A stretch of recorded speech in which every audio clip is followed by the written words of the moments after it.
이명박 전 대통령은 아까 말씀드린 대로 이 말을 해야지 오늘 잠을 잘 수 있을 것 같다라고 얘기하면서 특히 김경준 씨, BBK의 김경준 씨를 아주 작심하고 비판했죠. 네, 그럽니다. 이게 이제 그 김경준 씨의 부모님에 대한 얘기까지 했습니다. 교회에 관련된 일을 하는 분이고, 뭐 이명박 전 대통령도 자신이 이제 독실한 기독교 신자라고 얘기를 했으니까요. 그 사람들의 아들이고 변호사들인데 아들, 딸이 다 변호사죠. 한국에 와서 처음으로 투자금융 사업을 한다 그래서 호의로 투자를 했다는 거죠. 근데 문제는 부모님 보고 도와줬다. 네, 그 호의로 투자했다기에는 120억 원이라는 돈이라는 것이 참 황당한 정도의 액수인데 그것도 쿨하게 별거 아니라는 식으로 말씀을 하긴 했습니다. 근데 지금 화면에 보시는 게 이제 이 전 대통령이 검찰에서 이제 재판을 받으면서 한 얘기인데 저 얘기가 왜 나왔냐면 처음에 김경준 씨한테 그 120억 원을 투자해놓고 자꾸 물어봐도 별 대답을 안 해줬다는 거예요. 그러니까 뭐 좀 자세하게 캐물으면은 뭐 3분의 1을 욕을 섞어서 영어로 했었다. 그러니 나는 알 수도 없었다. 그러더니 갑자기 더 몇 달 지나가지고는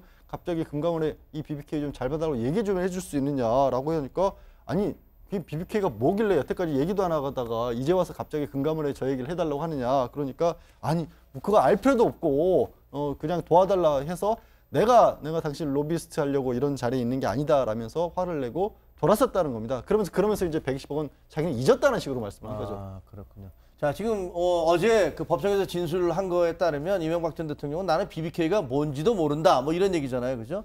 그리고 나한테 갑자기 뭐 금감원에도 얘기 좀 해달라고 그래서 이게 내가 로비스트냐 왜 그걸 하냐 뭐 이렇게 얘기를 하면서 몹쓸 사람이라고 그때 생각했다. 이렇게 얘기를 했는데 자, 이명박 전 대통령은 김경준 씨와 인연으로 만나서 이게 악연이 됐다. 그리고 하지만 BBK에 대해서 나는 전혀 몰랐다고 얘기를 했지만 어제는 그 이전에 서로 다른 얘기들이 있었습니다. 한번 들어보시죠.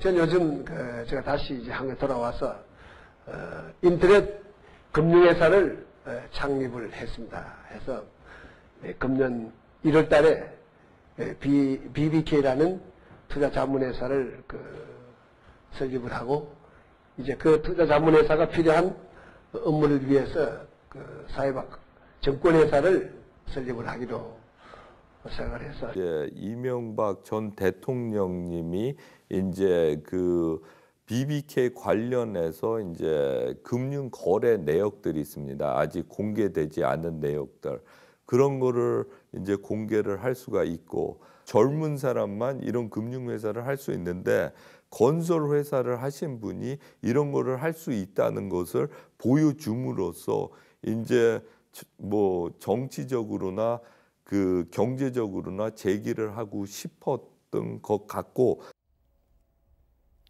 자, 이명박 전 대통령은 어제 법정에서 나는 BBK가 뭐냐라고 물어봤다, 몰랐다 이렇게 진술을 했지만 하지만 저희가 보여드린 화면에서 보면 내가 한국에 돌아와서 새로 BBK라는 사업을 했다는 얘기도 있고 또 이명박이라는 이름이 찍힌 BBK 명함도 있고 그동안의 내용은 사실은 몰랐다고 얘기하는 것들이 좀 이해가 좀 안 되는 부분이 많잖아요. 근데 저 지금 강원대 경영대학원 저 강의 때도 얘기를 했잖아요. BBK라는 투자자문회사를 설립했다. 네, 그러니까 본인이 설립했다고 얘기를 하셨으니까. BBK가 이제 형식적으로는 투자자문회사는 맞아요. 그런데 지금 재미 언론인 안치홍 씨가 이제 자신의 블로그에 이제 Secret of Korea라는 블로그가 있는데 여기서 이제 명함을 공개했는데 이 명함 자체는 다스가 이제 김경준 씨를 상대로 미국 소송을 하는 과정에서 이제 법원에 제출했다는 겁니다.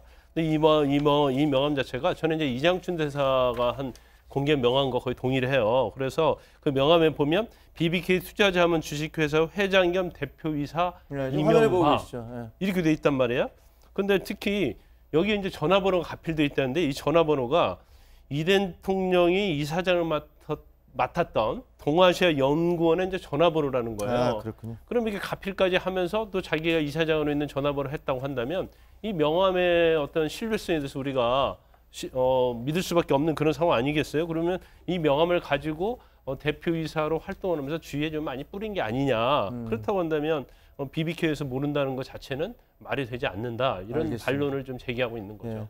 뭐 김경준 씨는 만약에 한국 입국 금지가 해제되면 와서 나 진술할 생각도 있다라고 하니까 혹시 또 들어와서 법정에서 두 사람이 마주치는 그런 일이 있을지는 뭐 지켜봐야 될 것 같습니다.